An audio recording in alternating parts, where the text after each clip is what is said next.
Hello बच्चों, most welcome. और अभी जो हम क्लास लाए हैं आपके लिए वो है सप्रसंग व्याख्या। शानदार तरीके से सप्रसंग व्याख्या करने वाले हैं और कोशिश तो मेरी ये रहेगी है कि जो मैं आपको करवा रहा हूँ लगभग लगभग आपकी परीक्षा में आ जाएगा। और अगर नहीं भी आया ना तो कम से कम आपको एक तरीका पता चल जाएगा। इसीलिए यहाँ पे हम पद्यांश की सप्रसंग व्याख्या करने वाले हैं। शानदार तरीके से आप लोग थोड़ा इसे देखना, समझना, लिखने का तरीका कैसे रहेगा। और हो सके अगर यही परीक्षा में आ गई तो फिर आपके शानदार मजा आ जाएगा। अच्छी तरह से समझना है, पहचानना है कहाँ से ली गई है, संदर्भ लिखना है, प्रसंग लिखना है, व्याख्या लिखनी है, विशेष लिखना है। ये सारी चीजें लिखना, ध्यान रखना, क्योंकि इसके सबके अपने नंबर होते हैं। आइए, किसी टाइप का अगर आपका कोई डाउट है, प्रश्न है तो कमेंट बॉक्स में कर देना, मैं नेक्स्ट क्लास में उसे क्लियर कर दूंगा। लिखा है बहुत काली सिल जरा से लाल केसर से कि जैसे धुल गई हो।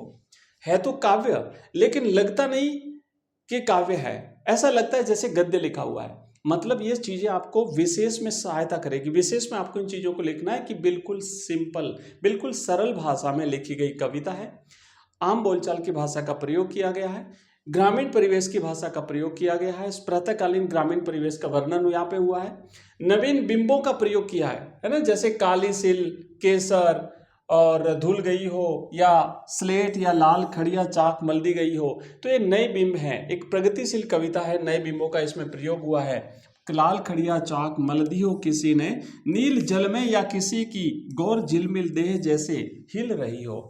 तो अब सबसे पहले ये जो मान लो ये आपके आ गया परीक्षा में, इसमें आपका रहेगा ऊपर लिखा हुआ कि निम्नलिखित पद्यांश की सप्रसंग व्याख्या कीजिए।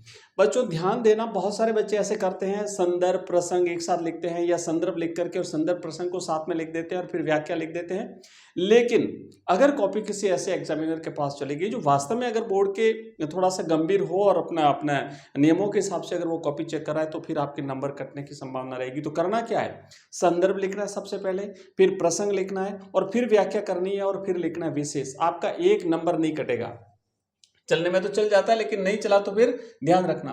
तो देखो सबसे पहले लिखा है संदर्भ, और संदर्भ में दो चीजें लिखनी होती है। क्या लिखना होता है, ये जो पद्यांश लिया गया है या काव्यांश लिया गया है, ये आपकी पाठ्य पुस्तक की कौन सी कविता से लिया गया है और इसके कवि कौन है, बस ये दो चीजें लिखी जाती है। जो बच्चों जिनको नहीं पता हो ना, जिनको पता है उनको तो रोज पढ़ते हैं उनको तो पता है, पर जिनको नहीं पता वो ध्यान देना।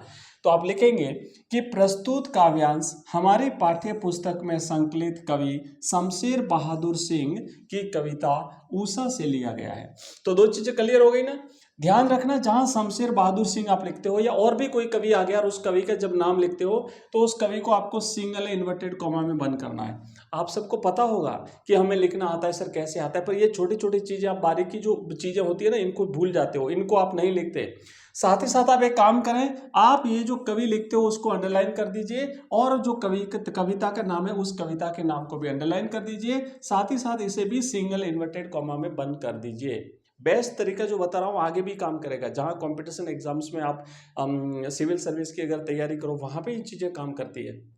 तो करना क्या है, ताकि एग्जामिनर क्या करेगा, ध्यान रखना, एग्जामिनर आपकी पूरी लैंग्वेज नहीं पढ़ता, उसे तो कीवर्ड चाहिए। एग्जामिनर जाएगा संदर्भ में, देखेगा कहाँ लिखा हुआ है, चलो यहाँ लिखा हुआ है, उषा लिखा हुआ है, राइट राइट। आगे प्रसंग में इस पंक्ति में अनूठे उपमानों का प्रयोग किया, इस तरीके से होती है कॉपी चेक, ध्यान रखना ऐसे कॉपी चेक होती है। इसीलिए इन चीजों को लिखा करें। फिर हम लिखेंगे दूसरे नंबर पे प्रसंग, ये अलग, इसका अलग अलग नंबर होता है, जैसे आधा नंबर इसका, आधा नंबर इसका, 2 नंबर नीचे, 1 नंबर नीचे, इस तरीके से नंबर होता है, इसलिए इन चीजों को अलग अलग लिखना है।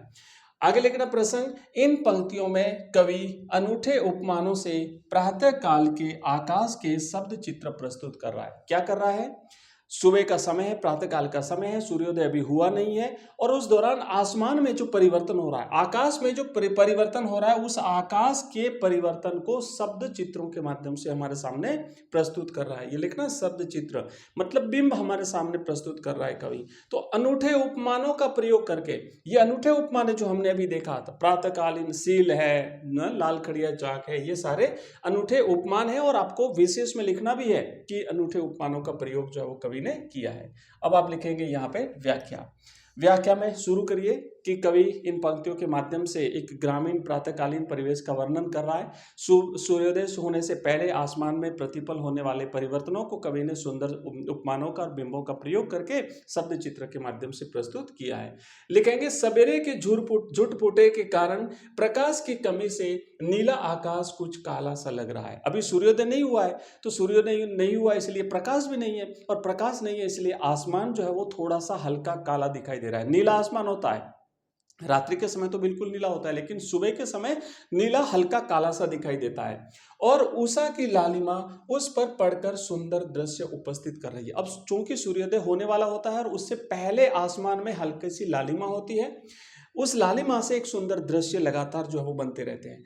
ऐसा लग रहा है जैसे बहुत काली सिल पर लाल केसर पिसकर धुल गई हो। अब वो जो जब सूर्य का लाल प्रकाश उस आसमान पर पड़ता है ना, तो ऐसा लग रहा है कि जैसे जो सील होती है ना मसाला कूटने की, मसाला पीटने की जो सील होती है अपने रसोई में, उस काली काली सील, काले कलर की मान लो सील हो, और वहां पे मसाला जब कूटते तो उसका हल्का सा कलर चेंज हो गया हो, तो ऐसा आसमान का कलर जो है वो काला था लेकिन हल्की सी लालिमा से लाल हो गया है। आकाश काली सील है तथा उस उषा की लालिमा लाल केसर है।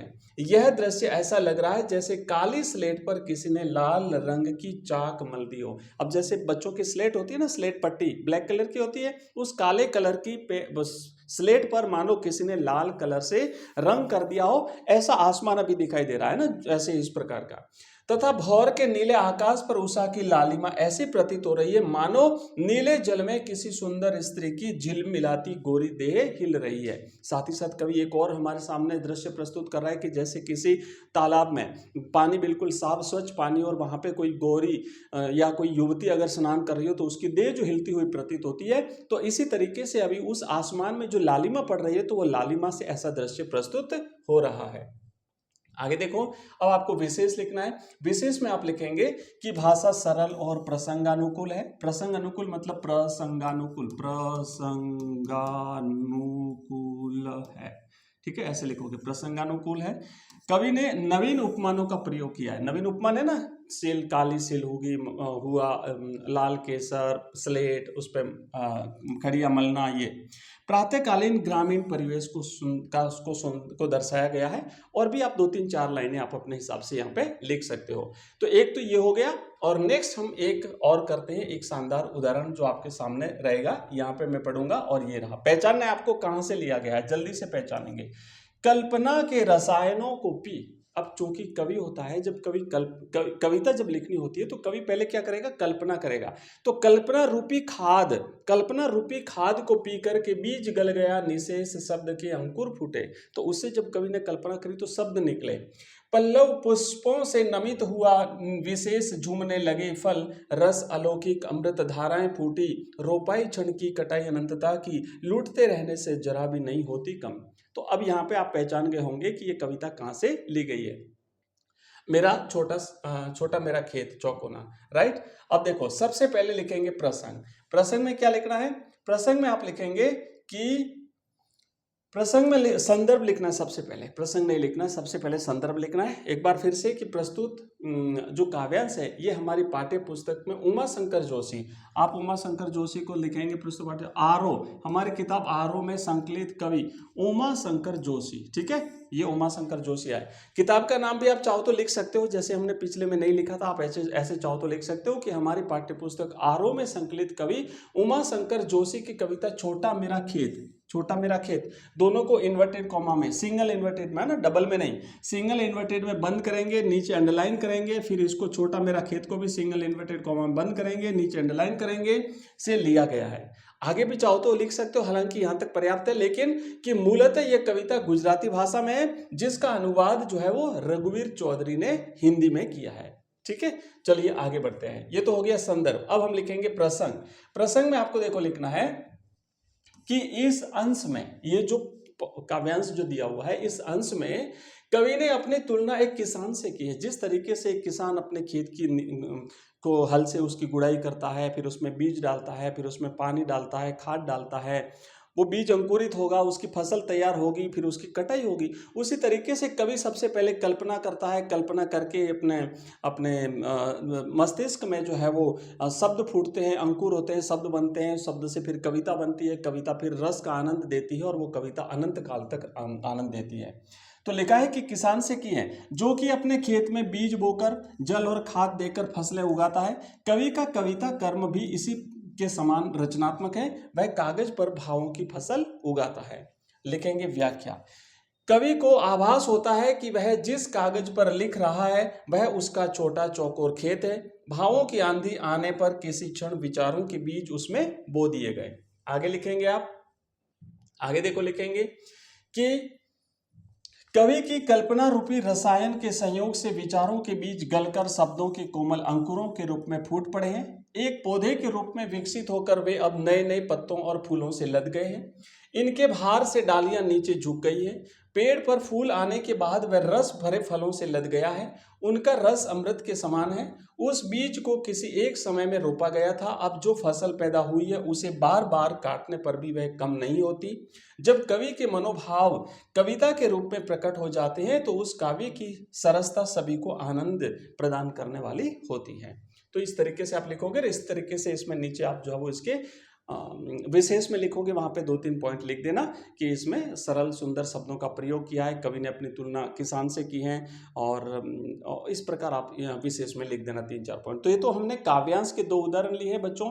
इसी तरीके से नेक्स्ट जो हमारी क्लास होगी उसमें हम गद्यांश के भी 3-4 बेस्ट जो एग्जाम्पल होंगे वो मैं आपको अवेलेबल करा दूंगा। आप शानदार तरीके से पढ़ के जाना। मैं आशा करता हूँ निश्चित रूप से आपकी कल के एग्जाम में आपको पूरी हेल्प करेंगे, इसी में से आपको मिल जाएंगे और आप शानदार लिखना। वहाँ पे एक गद्यांश की भी सप्रसंग व्याख्या करनी पड़ेगी और एक पद्यांश की भी सप्रसंग व्याख्या करनी पड़ेगी। शाम को 8 बजे हमारी लाइव क्लास होगी, वहाँ पे हम शानदार तरीके से मिलते हैं। जय हिंद, जय भारत।